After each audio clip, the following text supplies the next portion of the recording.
हे guys, welcome और welcome back to my YouTube channel. तो guys, आपकी पुलिस कांस्टेबल की परीक्षा नजदीक है जिसमें कि करंट अफेयर के क्वेश्चन पूछे जा सकते हैं। आज मैं आपके लिए लाई हूं ऐसी वीडियो जिसमें उत्तराखंड के साथ साथ भारत के भी करंट अफेयर के क्वेश्चन पूछे गए हैं। इनके आंसर के साथ साथ आपको इसकी पूरी व्याख्या देखने के लिए मिलेगी, जिसको कि आपको पूरे ध्यान से देखना है। चलिए शुरू करते हैं। फर्स्ट क्वेश्चन हमारे पास है, भारतीय बैडमिंटन संघ का नया अध्यक्ष किन्हें नियुक्त किया गया है। ऑप्शन हमारे पास है एस राजू, हिमंत बिस्वा शर्मा, रेणु सिंह या मनोज सोनी। तो फ्रेंड्स, इसका जो राइट आंसर है वो है ऑप्शन बी, हिमंत बिस्वा शर्मा। अब देखते हैं, इसका थोड़ी सी व्याख्या देख लेते हैं, जिसमें कि लिखा है हिमंत बिस्वा शर्मा एक भारतीय राजनीतिज्ञ हैं जो वर्तमान समय में असम के मुख्यमंत्री भी हैं। इसके अलावा हाल ही में उन्हें बैडमिंटन एसोसिएशन ऑफ इंडिया के मौजूदा 2022 से 26 तक निर्विरोध अध्यक्ष चुना गया है। बैडमिंटन संघ की स्थापना कब हुई थी? 1934 में हुई थी और इसका मुख्यालय है नई दिल्ली में। तो इन बातों की जानकारी भी आपको इस क्वेश्चन के साथ होनी चाहिए। अब देखते हैं हम नेक्स्ट क्वेश्चन। राष्ट्रीय डॉल्फिन दिवस कब मनाया जाता है? 1 अक्टूबर, 5 अक्टूबर, 5 नवंबर या 1 दिसंबर? इसका जो राइट आंसर है वो होगा 5 अक्टूबर को। ऑप्शन बी हमारा राइट होगा। आगे देखते हैं, व्याख्या इसकी दी गई है, पर्यावरण मंत्रालय ने डॉल्फिन मछली के संरक्षण एवं जागरूकता बढ़ाने के लिए 5 अक्टूबर को राष्ट्रीय डॉल्फिन दिवस मनाने की घोषणा की है। नेक्स्ट क्वेश्चन में पूछा है, हाल ही में नीति आयोग के नए उपाध्यक्ष किन्हें नियुक्त किया गया है?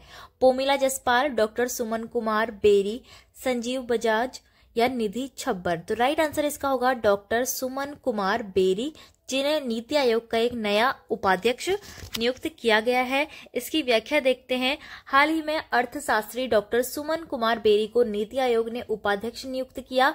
इससे पूर्व नीति आयोग के जो उपाध्यक्ष थे वो थे राजीव कुमार, जिनका कार्यकाल 30 अप्रैल को खत्म हो गया और इसके बाद डॉक्टर सुमन कुमार बेरी को नीति आयोग का नया उपाध्यक्ष बना दिया गया।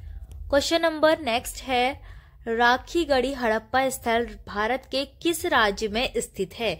राखीगढ़ी हड़प्पा स्थल बताना है तो ये स्थित है हरियाणा राज्य में। इसकी व्याख्या देखते हैं। राखीगढ़ी हरियाणा के हिसार जिले में स्थित है। इसे पूर्व हड़प्पा सभ्यता बस्ती स्थल के रूप में जाना जाता है। यह स्थल घग्गर नदी के तट पर स्थित है। इसकी खोज 1969 में सूरज भान ने की थी। हाल ही में यहाँ 2500 ईसा पूर्व 2 महिलाओं के कंकाल भी प्राप्त हुए हैं, जो चर्चा में ये बना हुआ है, जिससे ये राखीगढ़ी, ठीक है, हरियाणा के हिसार जिले में है। इसको आपको याद रखना है। अब देखिए, राखीगढ़ी हड़प्पा स्थल से ही एक और क्वेश्चन पूछा है, जिसमें पूछा है कि ये भारत की किस नदी के तट पर स्थित है? तो अभी मैंने व्याख्या में आपको बताया कि ये स्थित है घग्गर नदी के तट पर। ठीक है। नेक्स्ट क्वेश्चन है, हाल ही में उत्तराखंड रेड क्रॉस सोसाइटी का ब्रांड एम्बेसडर किन्हें बनाया गया? ऑप्शन हमारे पास है वंदना कटारिया, पवनदीप राज, एकता बिष्ट या लक्ष्य सेन। राइट आंसर इसका है लक्ष्य सेन। ऑप्शन डी राइट होगा। अंतर्राष्ट्रीय बैडमिंटन खिलाड़ी लक्ष्य सेन के थॉमस कप 2022 जीतने के बाद अल्मोड़ा आगमन पर रेड क्रॉस सोसाइटी अल्मोड़ा की ओर से उनका भव्य स्वागत किया गया और इसी अवसर पर उन्हें रेड क्रॉस सोसाइटी का ब्रांड एम्बेसडर भी नियुक्त किया गया। तो आपको याद रखना है, ये अंतर्राष्ट्रीय बैडमिंटन खिलाड़ी हैं लक्ष्य सेन, जो कि अल्मोड़ा के हैं और ये अभी चर्चा में है क्योंकि इन्होंने थॉमस कप 2022 को जीता है। तो इसको आप याद रखना, एक तरह से ये स्पोर्ट्स क्वेश्चन भी हो सकता है। नेक्स्ट क्वेश्चन हमसे पूछा गया है थॉमस कप के संबंध में, जिसका जो संबंध होता है वो बैडमिंटन से होता है। इस कप की शुरुआत कब की गई? आपसे ऐसा क्वेश्चन भी बन सकता है कि थॉमस कप किस क्षेत्र में दिया जाता है? ये दिया जाता है खेल के क्षेत्र में, बैडमिंटन में। ठीक है। अब इसकी जो शुरुआत हमसे पूछी गई है वो कब हुई थी? ऑप्शन में हमारे पास है 1921, 1945, 1949, 1954। राइट आंसर इसका होगा 1949। बैंकॉक में हुए थॉमस कप 2022 के फाइनल में भारत में इंडोनेशिया की टीम को 3-0 से हराकर इतिहास रच दिया गया। भारत में 73 साल बाद पहली बार इस कप को अपने नाम किया गया है। अब तक सबसे ज्यादा 14 बार इसे इंडोनेशिया ने जीता है। थॉमस कप की शुरुआत कब हुई थी? 1949 से की गई। ठीक है, तो लक्ष्य सेन ने थॉमस कप 2022 जीता है। तो ये आपका एक इम्पोर्टेंट क्वेश्चन हो जाता है, मोस्ट इम्पोर्टेंट, क्योंकि थॉमस कप को आपको याद रखना है 2022, और इसकी शुरुआत हुई थी 1949 से। नेक्स्ट क्वेश्चन है, पर्यावरणविद सुंदरलाल बहुगुणा की पहली पुण्यतिथि पर किन्हें हिमालय प्रहरी पुरस्कार से सम्मानित किया गया? जो पर्यावरणविद है उत्तराखंड के, काफी प्रसिद्ध हैं, सुंदरलाल बहुगुणा जी। तो इनकी पहली पुण्यतिथि पर किनको हिमालय प्रहरी पुरस्कार से सम्मानित किया गया? राइट आंसर इसका होगा धूम सिंह नेगी को। आगे देखिए, हाल ही में पर्यावरणविद सुंदरलाल बहुगुणा की पहली पुण्यतिथि के अवसर पर धूम सिंह नेगी को हिमालय प्रहरी के पुरस्कार से सम्मानित किया गया। धूम सिंह नेगी गांधीवादी व्यक्ति हैं। इन्होंने पर्यावरण के क्षेत्र में विशेष योगदान दिया है, जिसके उपरांत इन्हें वर्ष 2018 में उपराष्ट्रपति वेंकैया नायडू द्वारा जमुनालाल बजाज पुरस्कार से भी नवाजा गया था। बता दें कि सुंदरलाल बहुगुणा जी का निधन 21 मई 2021 को हुआ था। तो इस बार इनकी जो पहली पूर्ण तिथि हुई थी, तो उसी अवसर पर धूम सिंह नेगी को हिमालय प्रहरी पुरस्कार से सम्मानित किया गया। अब देखिए, नेक्स्ट क्वेश्चन है, उत्तर प्रदेश के मुख्यमंत्री योगी आदित्यनाथ उत्तराखंड के किस जिले के मूल निवासी हैं? चमोली, पौड़ी गढ़वाल, उत्तरकाशी, हरिद्वार। राइट आंसर इसका होगा पौड़ी गढ़वाल। योगी आदित्यनाथ जी का जो पैतृक गांव है पंचूर, पौड़ी गढ़वाल में, अपने 84 साल की मां सावित्री देवी से मिलने गए थे, इसीलिए ये गांव जो है चर्चा में है। और ये बात जो है, ये विषय चर्चा का विषय है कि जो योगी आदित्यनाथ जी हैं वो उत्तराखंड के पौड़ी गढ़वाल के मूल निवासी हैं, जो यमकेश्वर के पंचूर गांव में रहते थे। ठीक है, वहां अभी उनकी 84 साल की जो मां थी सावित्री देवी, उनसे वो मिलने गए थे। नेक्स्ट क्वेश्चन है, उत्तराखंड के वर्तमान वित्त मंत्री कौन है? सतपाल महाराज, अजय भट्ट, प्रेमचंद्र अग्रवाल या यशपाल आर्य। राइट आंसर इसका होगा प्रेमचंद्र अग्रवाल उत्तराखंड के वर्तमान वित्त मंत्री हैं। व्याख्या में भी बस आपको इतना ही समझना है कि उत्तराखंड के वर्तमान वित्त मंत्री कौन है, प्रेमचंद्र अग्रवाल हैं। इसके साथ ही आपको उत्तराखंड के वर्तमान सभी मंत्रियों की लिस्ट याद होनी चाहिए। कोई सा भी क्वेश्चन आपसे पूछ लिया जा सकता है। इस पर मैंने उत्तराखंड सामान्य अध्ययन वाली प्लेलिस्ट में एक वीडियो बनाई है, जिसमें कि मैंने भारत में कौन क्या है 2022 की लिस्ट, और उत्तराखंड में अभी 2022 में कौन कौन से मंत्री हैं, तो उन सभी के नाम आपको बताए हैं। तो आप एक बार उसे जरूर देख लेना। अब देखिए, एक मोस्ट इम्पोर्टेंट क्वेश्चन पूछा गया है, हिंदी लेखिका गीतांजलि श्री को किस उपन्यास के लिए अंतर्राष्ट्रीय बुकर पुरस्कार से सम्मानित किया गया है? फसक, रेत की समाधि, धुंधले अतीत की आहटें, दिल्ली दरबार। तो राइट आंसर इसका है रेत की समाधि। तो रेत की समाधि के लिए लेखिका गीतांजलि श्री को पुरस्कार मिला है, अंतर्राष्ट्रीय बुकर पुरस्कार। ठीक है, इंटरनेशनल लेवल का ये अवार्ड है। तो हाल ही में लेखिका गीतांजलि श्री को उनके हिंदी उपन्यास रेत की समाधि के लिए अंतर्राष्ट्रीय बुकर पुरस्कार दिया गया, जिसका अंग्रेजी अनुवाद है डेजी रॉकवेल ने टॉम ऑफ सैंड के नाम से किया था। ठीक है, डेजी रॉकवेल ने किया है टॉम ऑफ सैंड के नाम से। इतिहास में ये पहली बार हुआ है जब किसी हिंदी राइटर को यह सम्मान दिया गया है, इसीलिए ये क्वेश्चन जो है सबसे ज्यादा इम्पोर्टेंट हो जाता है करंट अफेयर में। गीतांजलि श्री उत्तर प्रदेश की मैनपुरी जिले की रहने वाली है। ठीक है, इतना आपको याद रखना है। अब देखिए, नेक्स्ट क्वेश्चन हमारे पास है, हाल ही में 12 मई को सविता कांसवाल ने दुनिया की सबसे ऊंची चोटी पर तिरंगा फहराया है। सविता कांसवाल उत्तराखंड के किस जिले की निवासी हैं? तो देखिए, ऑप्शन है चमोली, उत्तरकाशी, अल्मोड़ा, पिथौरागढ़। राइट आंसर इसका है उत्तरकाशी जिले की हैं।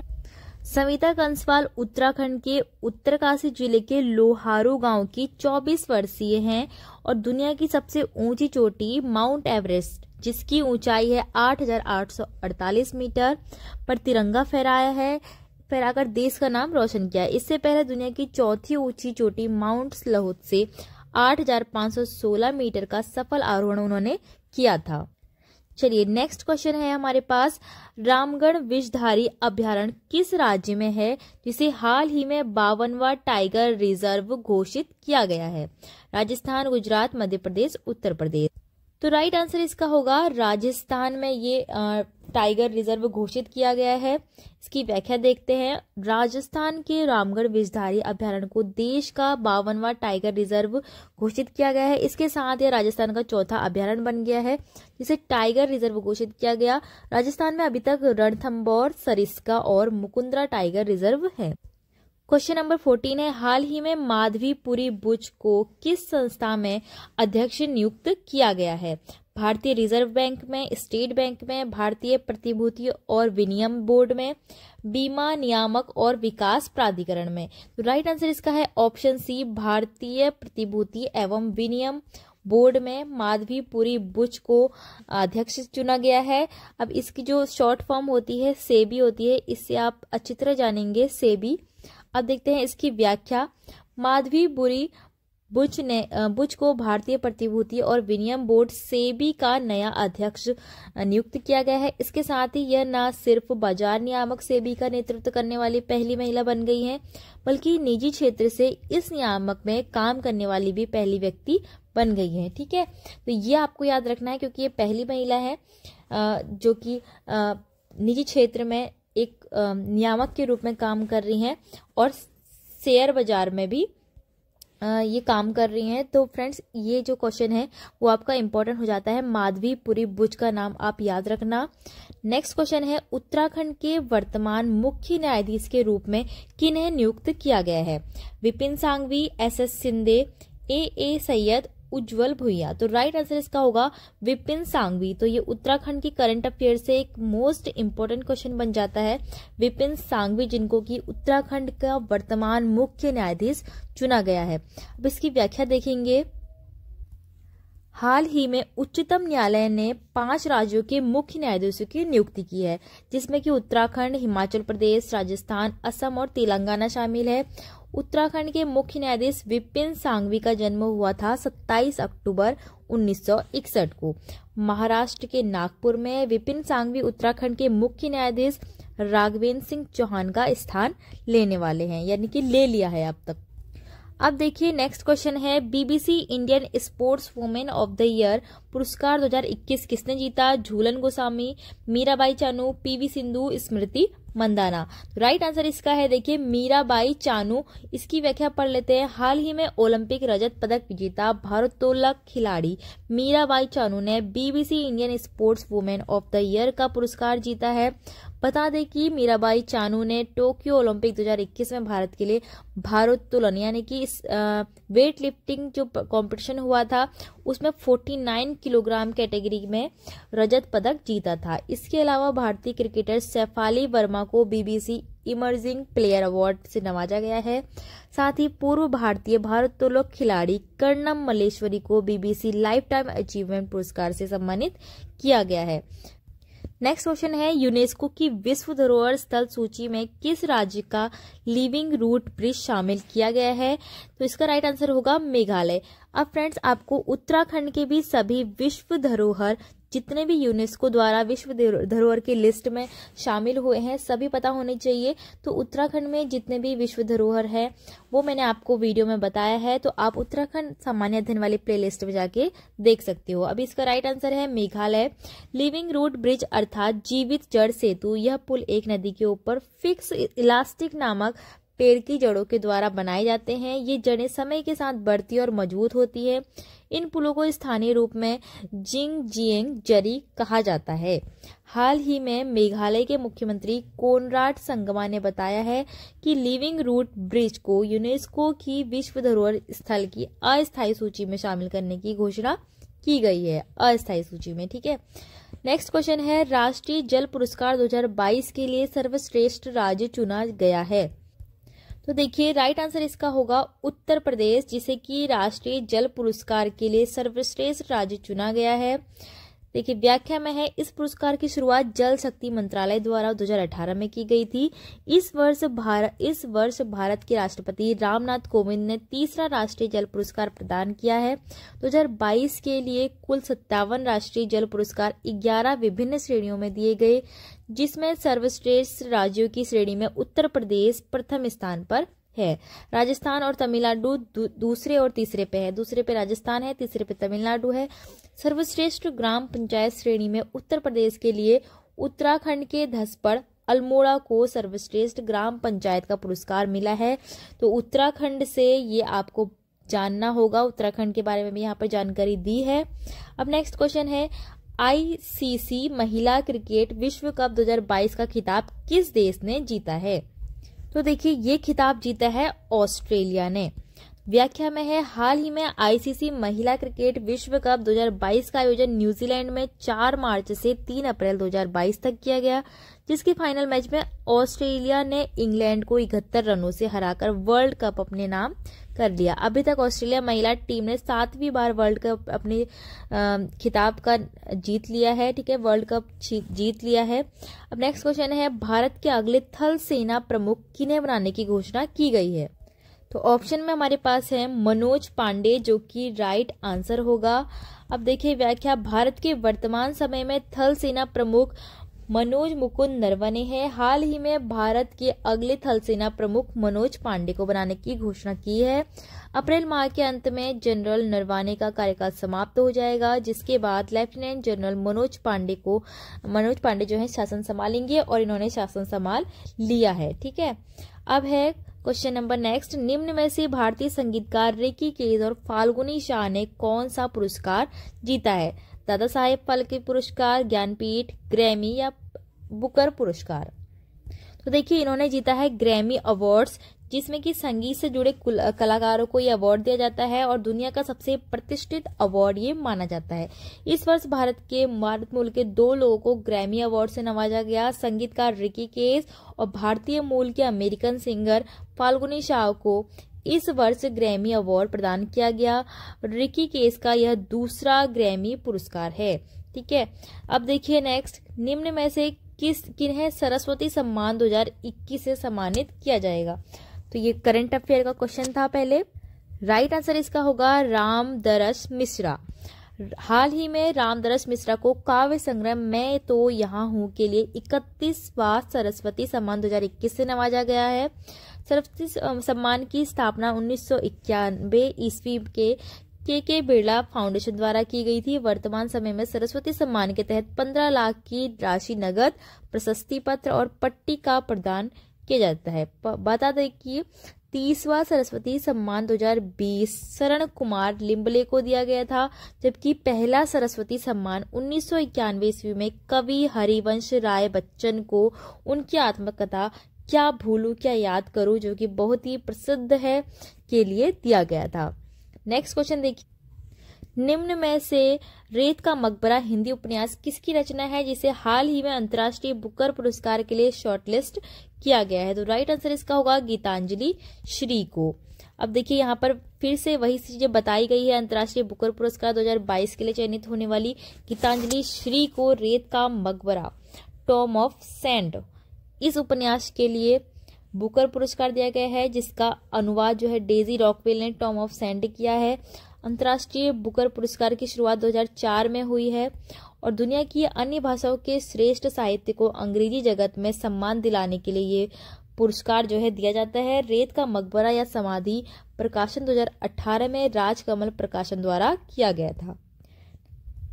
नेक्स्ट क्वेश्चन है, हाल ही में किस राज्य के मुख्यमंत्री ने 1064 भ्रष्टाचार विरोधी मोबाइल ऐप लॉन्च किया है? तो ये है हमारा राज्य उत्तराखंड, जिसमें कि 1064 भ्रष्टाचार विरोधी ऐप का जो है शुरुआत की गई है, उत्तराखंड द्वारा लॉन्च किया गया है। हाल ही में उत्तराखंड के मुख्यमंत्री पुष्कर धामी ने भ्रष्टाचारियों पर सख्त कार्रवाई के निर्देश दिए गए हैं। इस ऐप के जरिए अगर आपको किसी भी किस्म के भ्रष्टाचार की जानकारी हो तो आप बेझिझक होकर शिकायत दर्ज करा सकते हैं। नेक्स्ट है 56वें ज्ञानपीठ पुरस्कार किस असमिया कवि को सम्मानित किया गया है?